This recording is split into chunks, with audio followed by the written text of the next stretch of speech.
Dear BCom part is one students, auditing का next paper है 5 तारीख को।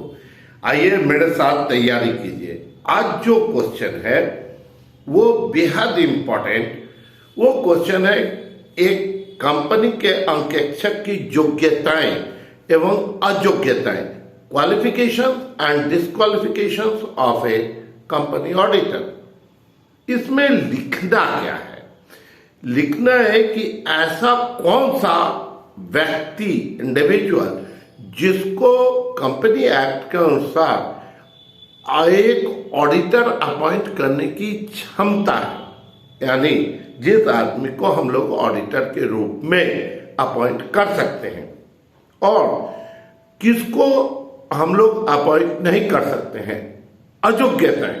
ठीक, तो आइए जल्दी से शुरुआत कीजिए। 5 पॉइंट योग्यताओं में लिखेंगे और 5 पॉइंट अयोग्यताओं में। उसी को आप थोड़ा सा एक्सपैंड आपको करना होगा, बढ़ाना होगा। इस वीडियो को ध्यान से अगर सुनेंगे तो आप इजीली इस क्वेश्चन को लिख सकेंगे। सबसे पहले योग्यताएं, क्वालिफिकेशंस क्या होनी चाहिए, वो कौन सा व्यक्ति जो कंपनी ऑडिटर के रूप में अपॉइंट हो सकता है। तो फर्स्ट, वही व्यक्ति कंपनी ऑडिटर के रूप में अपॉइंट किया जा सकता है जिसने सीए पास कर रखा हो, यानी ICAI, institute of chartered accountant of India से उसने फाइनल एग्जामिनेशन पास कर लिया हो और वो ICAI से रजिस्टर्ड है। ठीक, पहला क्वालिफिकेशन। तो ये एग्जामिनेशन अगर पास कर लिया कोई व्यक्ति होगा तो उसको कंपनी ऑडिटर की तरह अपॉइंट किया जा सकता है, ये योग्यता। दूसरा है, उसको जो व्यक्ति कंपनी ऑडिटर की तरह अपॉइंट हो रहा है उसको कंपनी एक्ट 2013 की जानकारी होनी चाहिए। स्वाभाविक है, क्योंकि कंपनी एक्ट 2013 में डिफरेंट आपको नियम दिए गए हैं, प्रोविजंस जिसको बोलते हैं, उसकी जानकारी एक व्यक्ति में होनी चाहिए।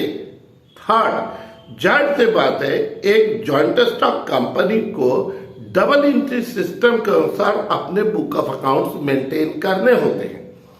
तो एक व्यक्ति जो कंपनी ऑडिटर की तरह अपॉइंट होने जा रहा है या ऑडिटर होने जा रहा है, स्वाभाविक है उसको डबल एंट्री सिस्टम के विषय में पूरी की पूरी अच्छी सी जानकारी होनी चाहिए।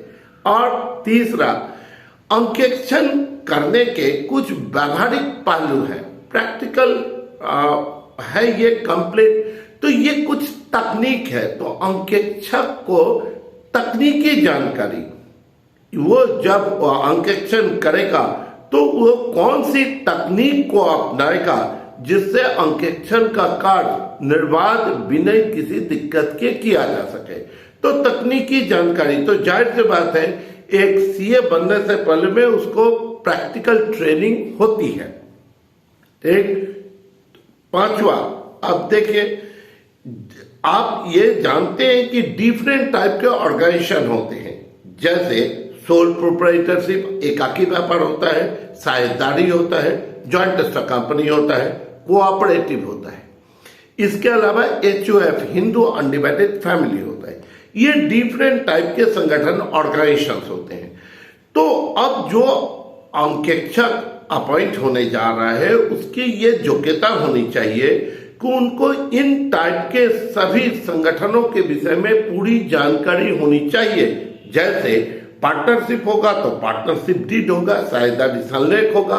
पर अगर जॉइंट स्टॉक कंपनी होगा तो मेमोरेंडम ऑफ एसोसिएशन, पार्षद अंतर नियम और मेमोरेंडम, ठीक, और मेमोरेंडम ऑफ एसोसिएशन और आर्टिकल ऑफ एसोसिएशन की जानकारी होनी चाहिए। और अब आइए अयोग्यताएं। अयोग्यताओं में पहला अयोग्यता है, कंपनी में सबसे पहले जो व्यक्ति ऑडिटर की तरह अपॉइंट होने जा रहा है उसकी कोई आर्थिक हित नहीं होनी चाहिए। क्यों?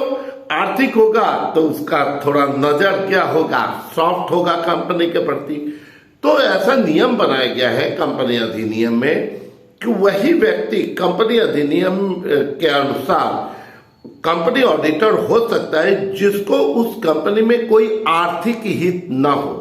दूसरा, कंपनी यदि वह व्यक्ति कंपनी का क्रेडिटर है 1,000 रुपये से ज्यादा का, या उसने 1,000 रुपये तक की गारंटी दे रखी है, ठीक, तो ऐसा व्यक्ति कंपनी का ऑडिटर नियुक्त नहीं हो सकता। और ये तीसरा, एक ऐसा कोई भी व्यक्ति जो कंपनी का डायरेक्टर है और उसका टोटल कंपनी के पेडअप कैपिटल, सब्सक्राइब्ड कैपिटल या पेडअप कैपिटल बोलिए, उससे 5% से ज्यादा का शेयर कैपिटल नहीं हो। मतलब एक कंपनी का जितना टोटल पेडअप कैपिटल है उससे ज्यादा का अगर 5% का किसी आदमी के पास में शेयर है तो उस कंपनी, वह व्यक्ति कंपनी का ऑडिटर अपॉइंट नहीं हो सकता। और कौन नहीं हो सकता, और क्या योग्यता है? तो ऐसा कोई भी व्यक्ति जो कंपनी का ही ऑफिसर है या कंपनी का कोई एम्प्लॉय है, वो उसी कंपनी का ऑडिटर अपॉइंट नहीं हो सकता है। क्यों? क्योंकि फिर उसके आर्थिक हित शामिल है। और आइए पांचवा, कोई भी ऐसी संस्था जो कंपनी अधिनियम 2013 में रजिस्टर्ड है, पंजीकृत है, ऐसा कोई भी संस्थान, ठीक, कंपनी का ऑडिटर नहीं हो सकता है, ठीक। इसी 5 योग्यताओं को और 5 अयोग्यताओं को आपको थोड़ा एक्सपैंड करके लिखना होगा, आपका आंसर पूरा मान जाएगा। नेक्स्ट क्वेश्चन अगले रोज। Thank you.